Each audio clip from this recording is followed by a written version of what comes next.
Hey runners! Today I'm going to talk really briefly about the 3 steps to good form running that we teach at Almond Charter Academy.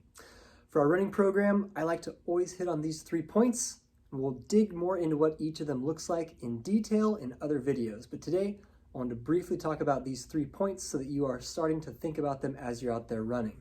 Now, I boiled it down to 3 things. There's obviously a lot more technique you can talk about, but these 3 things are going to help you the most in your running.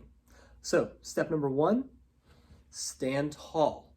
As you're running, you want to make sure your body is nice and tall. The reason we want to be standing tall is it keeps our lungs fully able to open to the greatest extent. It also gives us the longest range of motion. If I'm hunched over, I'm actually compressing my lungs. They can't expand to bring in as much oxygen as you can if they're fully inflating. Also, as you're standing tall, you can reach your legs further. You have more range of motion as you're running, so you can get better stride length out. If you're staying nice and tall, your core muscles are also more engaged, which gives you more power as you're running. So standing tall, that's the number 1 thing that I want to really hit on.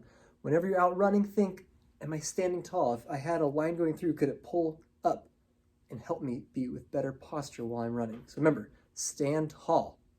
Step 2, use your arms. Now you might think, wait a second, I thought we were running. We're not using our arms to run, Mr. Somerville. I think you're kind of crazy.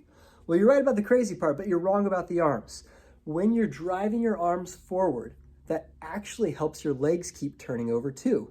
One thing you'll notice when you start to get really tired, your arms are one of the first things to slow down. They're not really going the full efficiency. They're not moving with your body.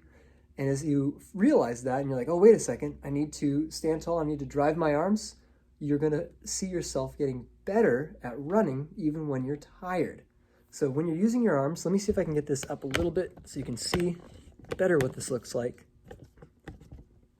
When I'm using my arms, they're bent at the elbow at about 90 degrees.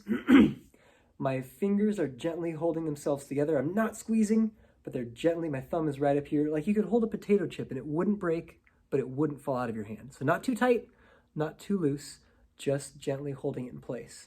And as you're running, your hands swing just past your hips, keeping in that 90-degree bend as they go front to back. Now this driving motion actually moves us forward, so we want to be careful here. Make sure that as you're driving forward, your arms are going forward. You don't want them coming across your body. Forward to back. That's propelling us forward. It's giving us forward momentum. So using your arms drives you forward. It keeps that cyclical pattern going. So again, use your arms. Last point on here, and this is really, really, really important as well. That's why I have the top 3. Keep your pace. Your pace is simply the speed at which you are running. You're not running too fast. You're not running too slow. You're finding that comfortable pace, that comfortable speed that you can keep going and going and going and going in. Now that's not to say you're not going to speed up occasionally throughout your run, because you will, and there'll be certain times and places for that. But especially while you're just starting out with your training, you want to keep a nice, even, comfortable pace.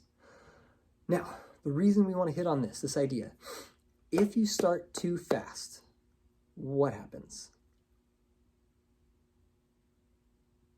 That's right, you're going to get tired, very tired. And it might seem counterproductive, but it's better to start a race slow and to build up over time than to start too fast, because you'll get tired and you won't be able to recover. Your body needs time to recover if it goes through a hard exertion. If it's a nice moderate exertion over a long time, you'll actually do better. It's kind of like the tortoise and the hare, where the tortoise is just kind of like plugging along and the hare's like, oh, oh, oh, oh.